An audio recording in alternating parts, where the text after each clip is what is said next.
Proto-Evangelho de Tiago, capítulo 1. Segundo narram as memórias das 12 tribos de Israel, havia um homem muito rico, de nome Joaquim, que fazia suas oferendas em quantidade dobrada, dizendo: o que sobra, ofereço para todo o povoado, e o devido na expiação de meus pecados será para Yahweh, a fim de ganhar-lhe as boas graças. Joaquim mortificou-se tanto que se dirigiu aos arquivos de Israel, com a intenção de consultar o censo genealógico e verificar se, porventura, teria sido ele o único que não havia tido posteridade em seu povoado. E, examinando os pergaminhos, constatou que todos os justos haviam gerado descendentes. Lembrou-se, por exemplo, de como o patriarca Abraão lhe deu a Iá, em seus derradeiros anos de vida, a Isaque por filho. Joaquim ficou muito atormentado e não procurou sua mulher e se retirou para o deserto. Ali armou sua tenda e jejuou por 40 dias e 40 noites, dizendo a si mesmo: não sairei daqui para minha casa, nem sequer para comer ou beber, até que não me visite Yahweh meu Elohim, que minhas preces me sirvam de comida e de bebida. Capítulo 2. E Ana, sua mulher, se lamentava e gemia dolorosamente, dizendo: chorarei minha viuvez e minha esterilidade. Mas chegou a grande festa de Yah, e lhe disse Judite, sua criada: até quando mais vai humilhar tua alma? Já é chegada a festa maior, e não te é lícito entristecer-te. Toma este lenço de cabeça que me foi dado pela dona da tecelagem, já que não posso cingir-me com ele, por ser eu de condição servil, e levar ele o selo real. E disse Ana: afasta-te de mim, pois que não fiz tal coisa, e além do mais, Yah já me humilhou em demasia para que o use. A não ser que algum malfeitor te haja dado, e tenhas vindo para fazer-me a mim também cúmplice do pecado. Replicou Judite: que motivo tenho eu para maldizer-te, se Yah já te amaldiçoou, não te dando fruto em Israel? E Ana, ainda que profundamente triste, despiu suas vestes de luto, cingiu-se com tocado, vestiu suas roupas de bodas e desceu na hora nona ao jardim para passear. Ali viu um loureiro, assentou-se à sua sombra e orou a Yah, dizendo: ó Elohim de nossos pais, ouve-me e bendize-me da maneira que bendisseste o ventre de Sara, dando-lhe como filho Isaque. Capítulo 3. E tendo elevado seus olhos aos céus, viu um ninho de passarinhos no loureiro, e novamente lamentou-se, dizendo: ai de mim, por que nasci? Em que hora fui concebida? Vi ao mundo para ser como a terra maldita entre os filhos de Israel. Estes me cumularam de juras, me escorraçaram do templo de Elohim. Ai de mim, a quem me assemelho eu? Não às aves dos céus, pois que elas são fecundas em tua presença, Yah. Ai de mim, a quem me pareço eu? Não às bestas da terra, pois que até estes animais irracionais são prolíficos ante seus olhos, Yah. Ai de mim, a quem me posso comparar? Nem sequer estas águas, porque até elas são férteis diante de ti, Yah. Ai de mim, a quem me igualo eu? Nem sequer esta terra, porque ela também é fecunda, dando seus frutos na ocasião própria. E te bendiz a ti, Yah. Capítulo 4. E eis que se lhe apresentou um anjo de Elohim, dizendo: Ana, Ana, já escutou teus rogos, conceberás e darás à luz, e de tua prole se falará em todo o mundo. Ana respondeu: viva Yah, meu Elohim, que se chegar até algum fruto de bênção, seja menino ou menina, levá-lo-ei como oferenda a Yah, e estará a serviço todos os dias de sua vida. Então vieram 2 mensageiros com este recado para ela: Joaquim, teu marido, está de volta com seus rebanhos, pois que um anjo de Elohim desceu até ele e lhe disse: Joaquim, Joaquim, já escutou teus rogos, volta, pois que Ana, tua mulher, vai conceber em seu ventre. E tendo saído Joaquim, mandou que seus pastores lhe trouxessem 10 ovelhas sem mancha, e estas, disse, serão para Yah, e 12 novilhas de leite. E estas, disse, serão para os sacerdotes e para o sinédrio, e finalmente 100 cabritos para todo o povoado. E ao chegar Joaquim com seus rebanhos, estava Ana à porta, e ao vê-lo chegar, pôs-se a correr e atirou-se ao seu pescoço, dizendo: Agora vejo que Elohim me bendize copiosamente, pois sendo viúva, deixo de sê-lo, e sendo estéril, vou conceber meu ventre. E Joaquim repousou naquele primeiro dia em sua casa. Capítulo 5. No dia seguinte, aí oferecer suas dádivas a Iá, dizia para consigo mesmo: saberei se Elohim me vai ser favorável, se eu chegar a ver o éfode do sacerdote. E ao oferecer o sacrifício, observou o éfode do sacerdote quando este se acercava do altar de Elohim. Não encontrando pecado algum em sua consciência, disse: agora vejo que Iá houve por bem perdoar todos os meus pecados. E desceu Joaquim justificado do templo e foi para casa. E o tempo de Ana cumpriu-se, e no 9º mês deu à luz. E perguntou à parteira: a quem dei a luz? E a parteira respondeu: uma menina. Então Ana exclamou: minha alma foi enaltecida. E reclinou a menina no berço. Ao fim do tempo marcado pela Torá, Ana purificou-se, deu o peito à menina e lhe pôs o nome de Maria. Capítulo 6. Dia a dia, a menina se ia robustecendo. Ao chegar aos 6 meses, sua mãe deixou-a só no chão para ver se sustentava de pé, e ela, depois de andar 7 passos, voltou ao regaço de sua mãe. Esta levantou-a, dizendo: salve, Iá, não andarás mais por este solo, até que te leve ao templo de Iá. Ele fez um oratório em sua casa e não consentiu que nenhuma coisa vulgar ou impura passasse por suas mãos.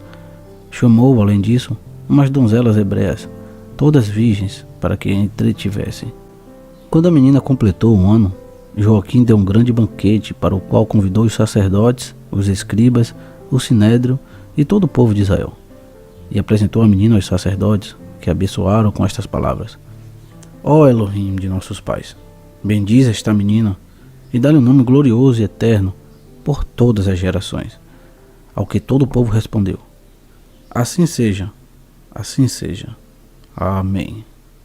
Apresentou-se também Joaquim aos príncipes e aos sacerdotes, e estes abençoaram assim: ó Elohim Altíssimo, põe teus olhos nesta menina e otorga-lhe uma bênção perfeita, dessas que excluem as ulteriores. Sua mãe levou-a ao oratório de sua casa e deu-lhe o peito. Compôs então um hino a Iá, o Elohim, dizendo: entoarei um cântico a Iá, meu Elohim, porque me visitaste e afastaste de mim o opróbrio de meus inimigos, e me deste um fruto santo, que é único e múltiplo a seus olhos. Quem dará aos filhos de Ruben a notícia de que Ana está amamentando?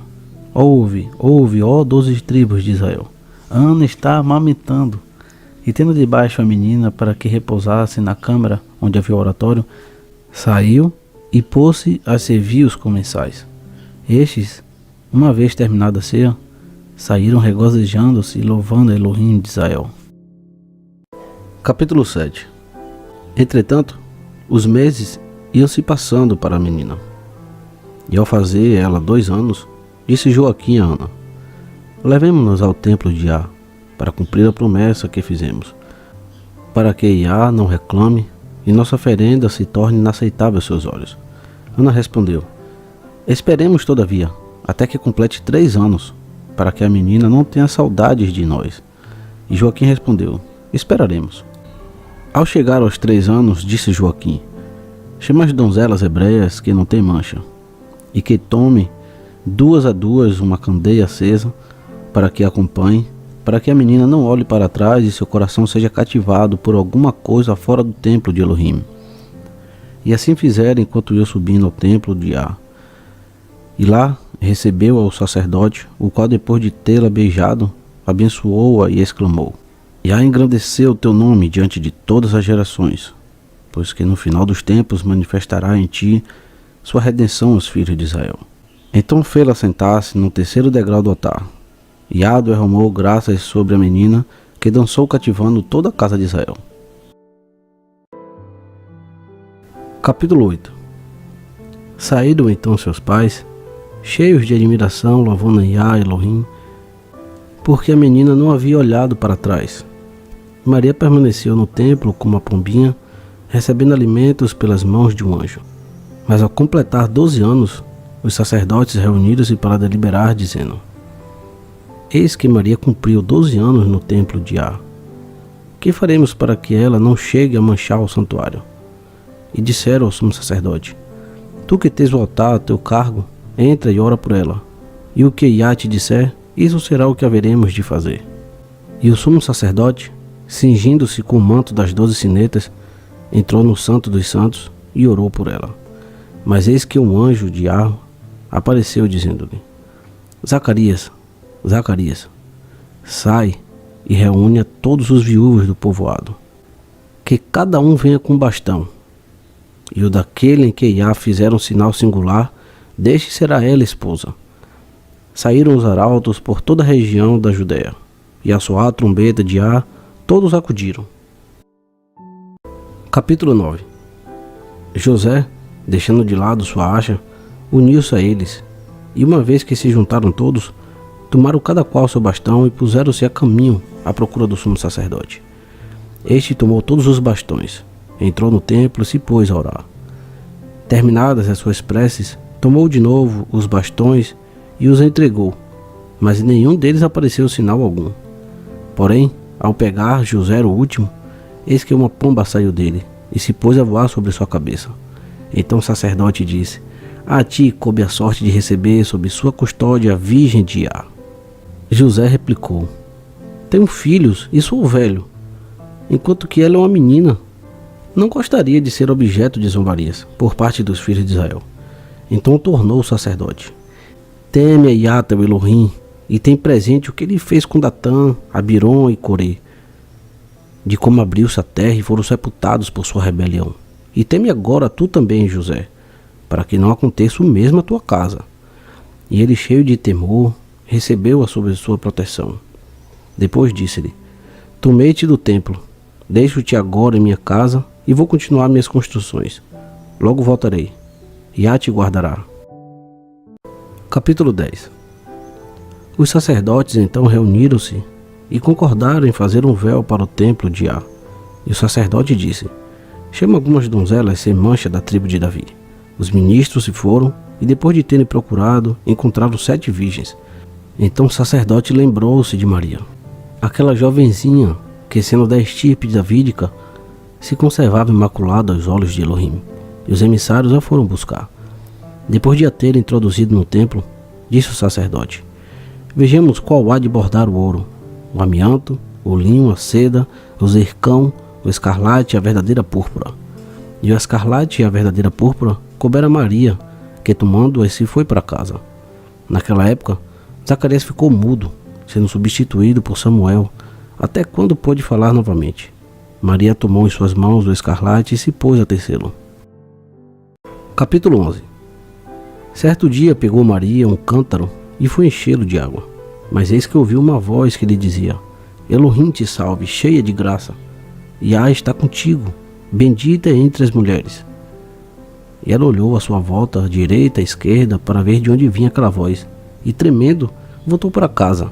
Deixou a ânfora, pegou a púrpura, sentou-se no divã e se pôs a tecê-la. Mas logo um anjo de Iá apresentou-se diante dela, dizendo: Não temas, Maria, pois alcançaste graça ante Iá onipotente, e vai conceber por sua palavra. Mas ela, ao ouvi-lo, ficou perplexa, e disse consigo mesma: Deverei eu conceber por virtude de Elohim vivo, e haverei de dar à luz como as demais mulheres? Ao que lhe respondeu o anjo: Não será assim, Maria, pois que a virtude de Iá te cobrirá com sua sombra. Depois, o fruto santo que deverá nascer de ti será chamado Filho do Altíssimo. Chamar-lhes-á Yahushua, pois ele salvará seu povo e suas iniquidades. Então disse Maria: Eis aqui a escrava de Iá em sua presença. Que isto aconteça a mim conforme sua palavra. Capítulo 12. E concluído seu trabalho com a púrpura e o escarlate, levou-o ao sacerdote. Este abençoou, dizendo: Maria, Iá enalteceu o teu nome, e serás bendita entre todas as gerações da terra. Cheia de alegria, Maria foi à casa de sua parenta Isabel, chamou-a da porta, e ao ouvi-la, Isabel largou o escarlate, correu para a porta, abriu-a, e ao ver Maria, louvou-a, dizendo: Que fiz eu para que a mãe de meu Senhor venha à minha casa? Pois sabe que o fruto que carrega em meu ventre se pôs a pular dentro de mim. como que para bendizer-te.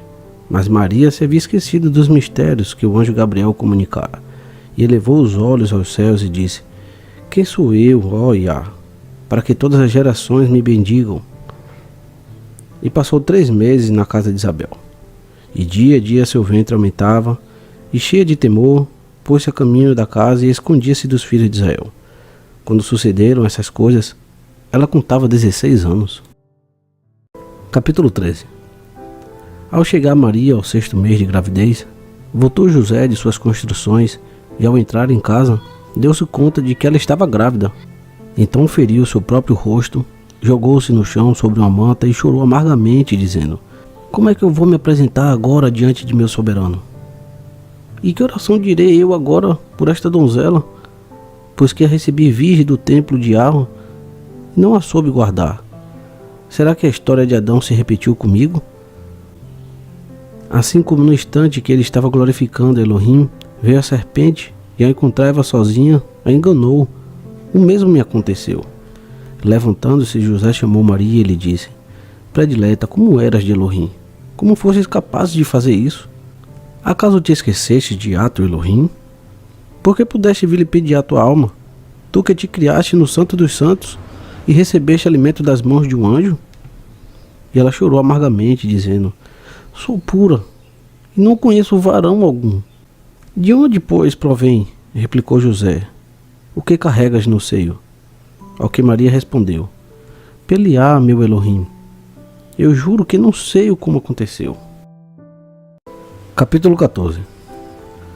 José, então, encheu-se de temor e retirou-se da presença de Maria e pôs-se a pensar sobre o que faria com ela. Dizia consigo próprio: Se escondo seu erro, contrario a Torá de Iá.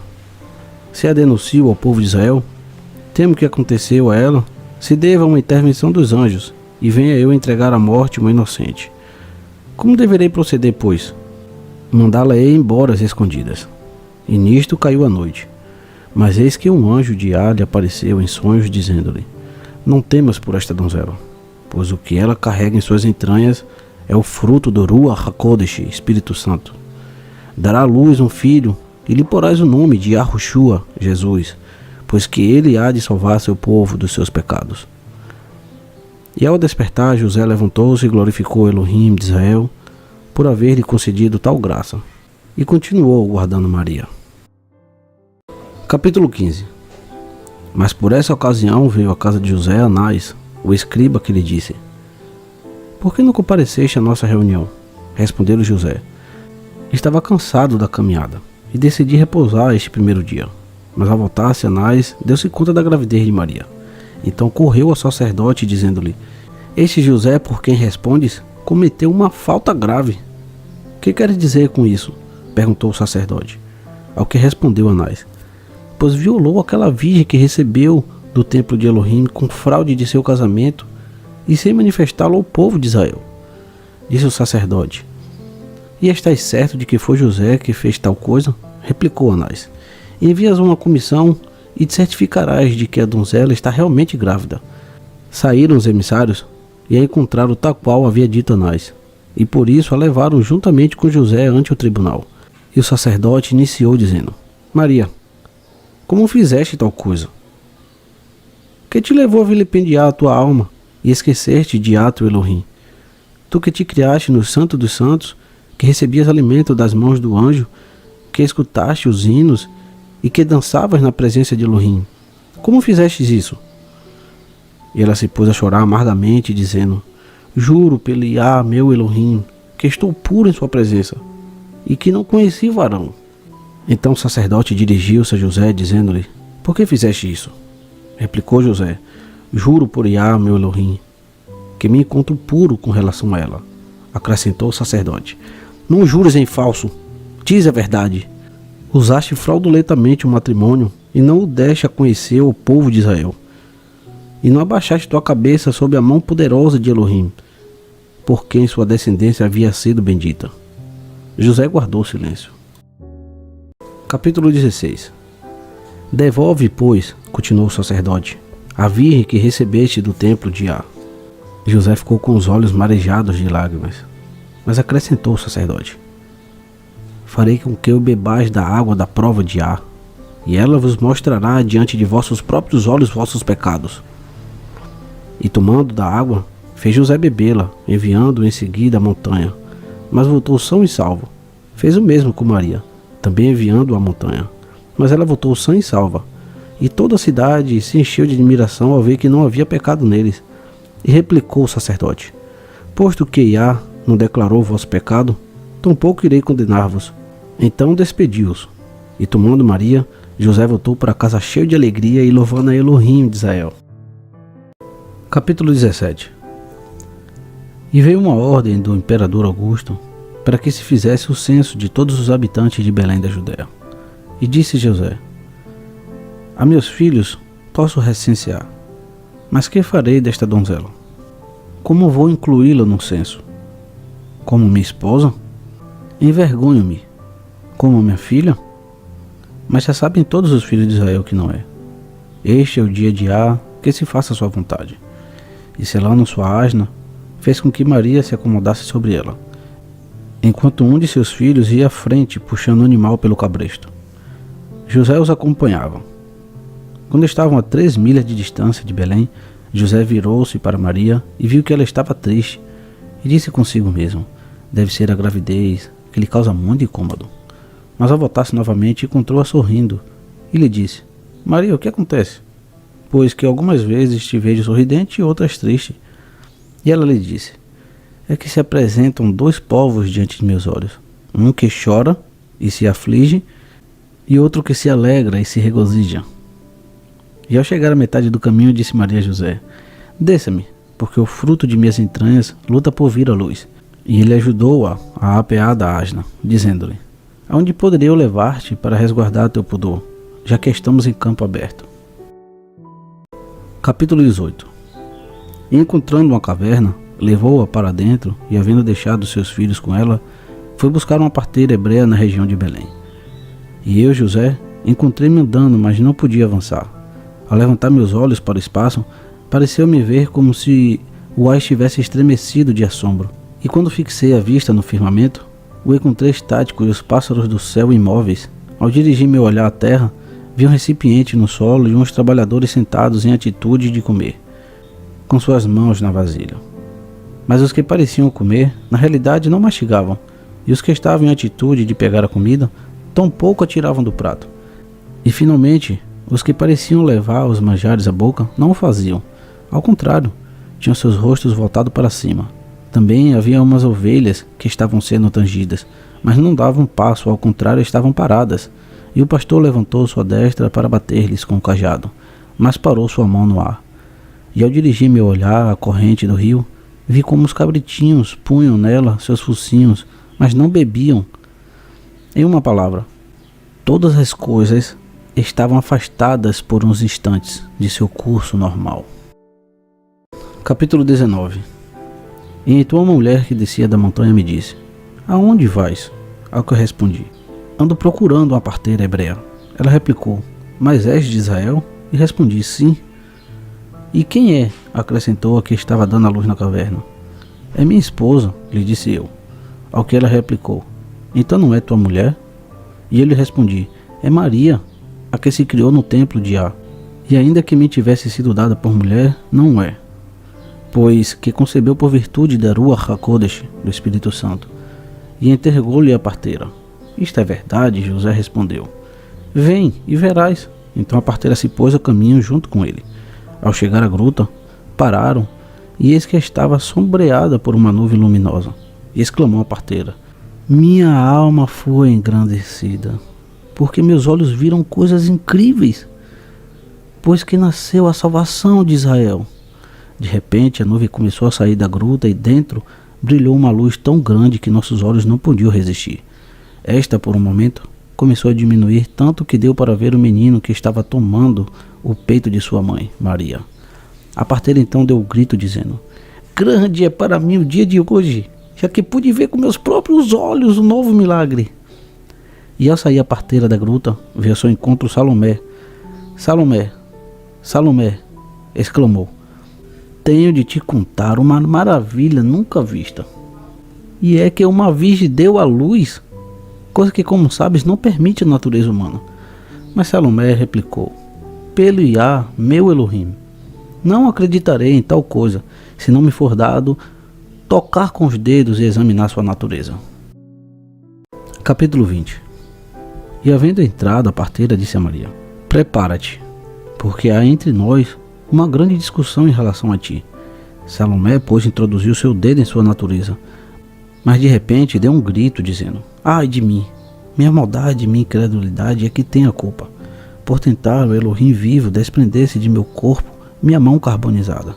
E dobrou os joelhos diante de Á, dizendo: ó Elohim de nossos pais, lembra-te de mim, porque sou descendente de Abraão, Isaque e Jacó. Não faças de mim um exemplo para os filhos de Israel.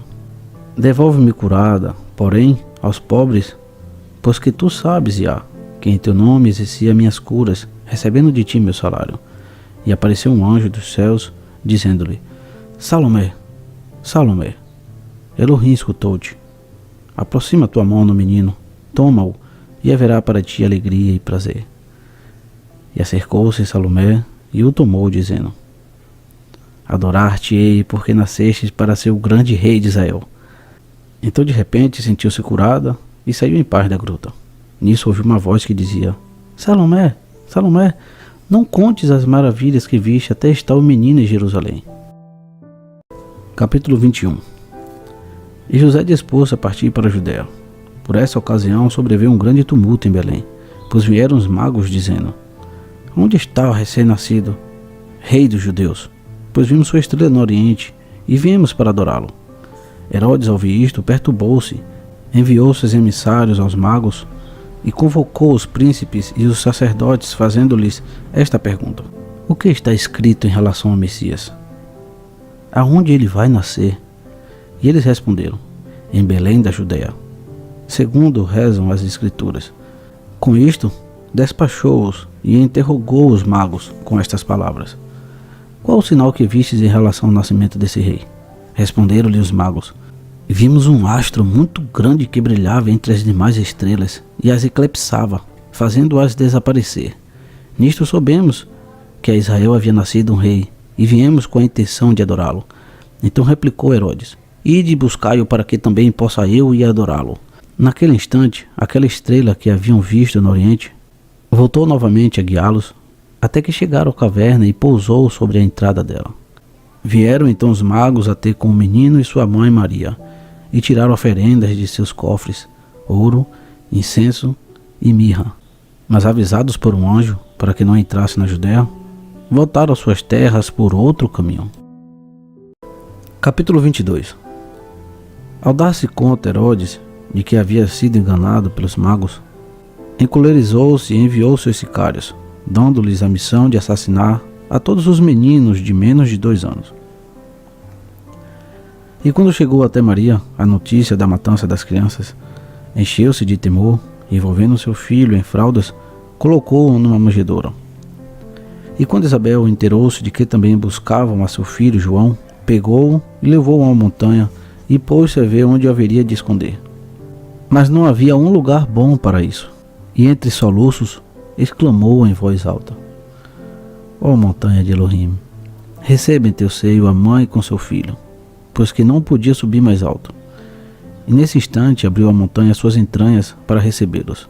Acompanhou-os uma grande luz, pois estava com eles um anjo de Elohim para guardá-los. Capítulo 23.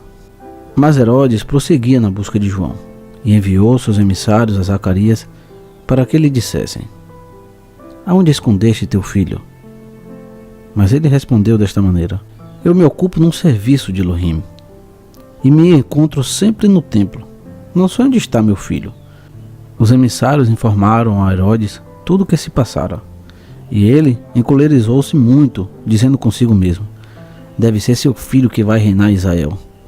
E enviou um outro recado dizendo-lhe: diga-nos a verdade sobre onde está teu filho, porque do contrário bem sabes que teu sangue está sob minhas mãos. Mas Zacarias respondeu: serei mártir de Á.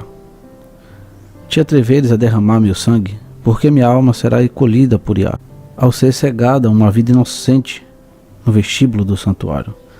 E ao romper da aurora foi assassinado Zacarias, sem que os filhos de Israel se dessem conta desse crime. Capítulo 24. E os sacerdotes se reuniram à hora da saudação, mas Zacarias não saiu ao seu encontro como de costume para abençoá-los, e se puseram a esperá-lo para o saudar na oração e para glorificar o Altíssimo. Ante sua demora, começaram a ter medo, e tomando ânimo, um deles entrou e viu ao lado do altar sangue coagulado, e ouviu uma voz que dizia: Zacarias foi morto, e não se limpará o seu sangue até que chegue o vingador. E ao ouvir a voz, encheu-se de temor e saiu para informar os sacerdotes. Estes, tomando coragem, entraram e testemunharam o ocorrido. Então os frisos dos templos rangeram e eles rasgaram suas vestes de alto a baixo. Mas não encontraram seu corpo, somente uma poça de sangue coagulado. E cheios de temor, saíram para informar a todo o povo que Zacarias havia sido assassinado. E correu a notícia em todas as tribos de Israel, que o choraram e guardaram luto por 3 dias e 3 noites. E concluído esse tempo, reuniram-se os sacerdotes para deliberar sobre quem iriam pôr em seu lugar. Recaiu a sorte sobre Simão, pois pela Rua HaKodesh, Espírito Santo, havia sido assegurado de que não veria a morte, até que lhe fosse dado contemplar o Messias encarnado. Capítulo 25. Final. E eu, Tiago, que escrevi esta história, ao levantar-se um grande tumulto em Jerusalém por ocasião da morte de Herodes, retirei-me ao deserto até que cessasse o motim, glorificando a Iá, meu Elohim, que me concedeu a graça e a sabedoria necessária para compor esta narração. Que a graça esteja com todos aqueles que temem a nosso Mariá e Yahushua HaMashiach, para quem deve ser o esplendor por todos os séculos dos séculos. Amém.